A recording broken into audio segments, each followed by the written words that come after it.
अगर आप केंद्र सरकार के कर्मचारी या पेंशनर हैं, तो 8वें वेतन आयोग से जुड़ी ये खबर आपके लिए बहुत जरूरी है। सरकार ने MyGov प्लेटफॉर्म पर 8वें वेतन आयोग से जुड़ी एक नई वेबसाइट लॉन्च की है।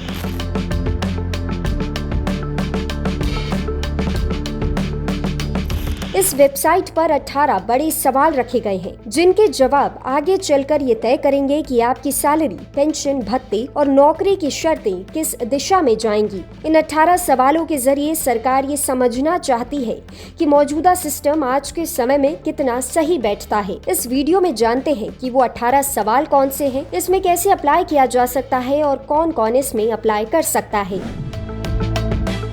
सरकार ये जानना चाहती है कि 7वें वेतन आयोग का पे मैट्रिक्स आज के समय में कितना काम का है। कई कर्मचारियों की शिकायत है कि प्रमोशन के बाद सैलरी में ज्यादा फर्क नहीं आता और करियर ग्रोथ धीमी महसूस होती है। इसी वजह से सरकार ये समझना चाहती है कि क्या मौजूदा ढांचे में बदलाव जरूरी हो गया है।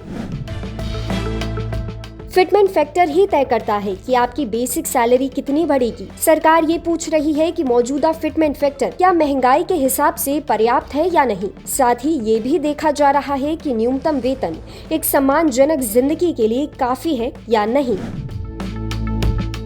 ये सवाल सीधे आपकी जेब से जुड़ा है। सरकार जानना चाहती है कि न्यूनतम वेतन तय करते समय परिवार का खर्च, बच्चों की पढ़ाई, मेडिकल खर्च और शहर गांव के खर्च का फर्क कितना मायने रखता है। मतलब अब सिर्फ आंकड़ों से नहीं, बल्कि असली खर्च देखकर फैसला हो सकता है। महंगाई भत्ता आपकी सैलरी को महंगाई से बचाने का काम करता है। सरकार ये समझना चाहती है कि क्या डीए को बेसिक सैलरी में मर्ज कर देना चाहिए या इसे अलग ही रखना चाहिए। इसके पीछे सोच ये है कि महंगाई का असर आपकी सैलरी पर रियल टाइम में दिखे। सरकार ये जानना चाहती है कि मकान किराया भत्ता, ट्रांसपोर्ट, बच्चों की पढ़ाई और मेडिकल खर्च जैसे भत्ते आज की हकीकत से मेल खाते हैं या नहीं। बड़े शहरों में रहने वालों के लिए ये सवाल और भी बड़ा हो जाता है। ये एक बड़ा बदलाव हो सकता है। सरकार पूछ रही है कि सैलरी बढ़ोतरी सिर्फ सीनियरिटी पर हो या फिर काम के आउटपुट और परफॉर्मेंस पर भी। अगर ऐसा हुआ तो भविष्य में काम का मूल्यांकन ज्यादा अहम हो सकता है। ओल्ड पेंशन और एनपीएस को लेकर लंबे समय से बहस चल रही है। सरकार ये जानना चाहती है कि क्या न्यूनतम पेंशन की गारंटी होनी चाहिए और रिटायरमेंट के बाद आर्थिक सुरक्षा कैसे मजबूत की जाए। कई कर्मचारी सालों तक एक ही लेवल पर अटके रहते हैं। सरकार ये समझना चाहती है कि टाइम बाउंड प्रमोशन और MACP सिस्टम को कैसे सुधारा जाए ताकि स्टैग्नेशन की समस्या खत्म हो। सरकार ये भी देख रही है कि सेम काम करने वाले कॉन्ट्रैक्ट कर्मचारियों को क्या सेम वेतन और सोशल सिक्योरिटी मिलनी चाहिए। ये सवाल लाखों कर्मचारियों के भविष्य से जुड़ा है। चाइल्ड केयर, फ्लेक्सिबल वर्किंग और वर्क लाइफ बैलेंस जैसे मुद्दों पर सरकार राय मांग रही है ताकि महिला कर्मचारियों के लिए नौकरी और परिवार दोनों संभालना आसान हो। CGHS और कैशलेस इलाज की व्यवस्था कितनी कारगर है, इस पर भी सवाल उठाया गया है। मकसद है कि बीमारी की हालत में कर्मचारियों को आर्थिक तनाव न झेलना पड़े। सरकार ये जानना चाहती है कि ट्रांसफर सिस्टम ऐसा हो जिसमें नौकरी और परिवार के बीच संतुलन बना रहे, खासकर बच्चों की पढ़ाई और पारिवारिक जिम्मेदारियों को ध्यान में रखते हुए। लाइफ एक्सपेक्टेंसी बढ़ रही है और लोग ज्यादा समय तक काम करने में सक्षम हैं। सरकार ये देख रही है कि रिटायरमेंट एज पर फिर से विचार किया जाए या नहीं।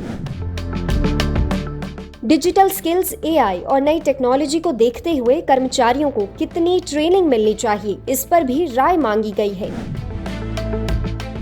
सरकार ये समझना चाहती है कि टैक्स कटने के बाद कर्मचारियों के हाथ में कितनी सैलरी बचती है और क्या सिस्टम को ज्यादा फ्रेंडली बनाया जा सकता है।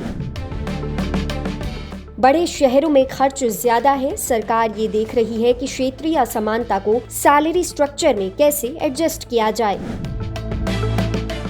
ग्रीवांस रीड्रेसल सिस्टम को और तेज, साफ और भरोसेमंद बनाने पर सरकार फोकस कर रही है।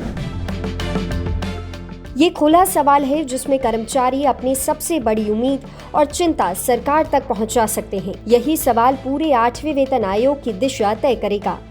ये ऑनलाइन क्वेश्चनेयर 5 फरवरी 2026 से 16 मार्च 2026 की रात 11:45 तक खुला रहेगा। इसके बाद कोई राय या सुझाव नहीं लिया जाएगा। इस फॉर्म में केंद्र सरकार के कर्मचारी, केंद्रीय शासित प्रदेशों के कर्मचारी, पेंशनर, कोर्ट और न्यायिक विभाग के कर्मचारी, कर्मचारी यूनियन, एसोसिएशन, रिसर्च करने वाले लोग और आम नागरिक भी अपनी राय दे सकते हैं। क्वेश्चनेयर भरने की प्रक्रिया पूरी तरह ऑनलाइन है। MyGov वेबसाइट पर जाकर OTP के जरिए लॉगिन करना होगा या सीधे लॉगिन टू पार्टिसिपेट पर क्लिक करके हिस्सा लिया जा सकता है। इसके लिए कहीं जाने या कोई कागज जमा करने की जरूरत नहीं है। सरकार ने ये भी साफ किया है कि इस फॉर्म में राय देने वाले लोगों का नाम सार्वजनिक नहीं किया जाएगा। सभी जवाबों को मिलाकर देखा जाएगा और उसी आधार पर वेतन आयोग आगे की सिफारिशें तय करेगा। 8वें वेतन आयोग के साथ सरकार इस बार पूरा सिस्टम दोबारा डिजाइन करना चाहती है। जो फैसले अब कागजों पर लिए जा रहे हैं वही आने वाले 10 साल तक आपकी सैलरी, पेंशन और नौकरी की सुरक्षा तय करेंगे। इस खबर पर अपनी राय हमें कमेंट सेक्शन में जरूर बताएं और ऐसे ही अपडेट्स के लिए देखते रहें जी बिजनेस।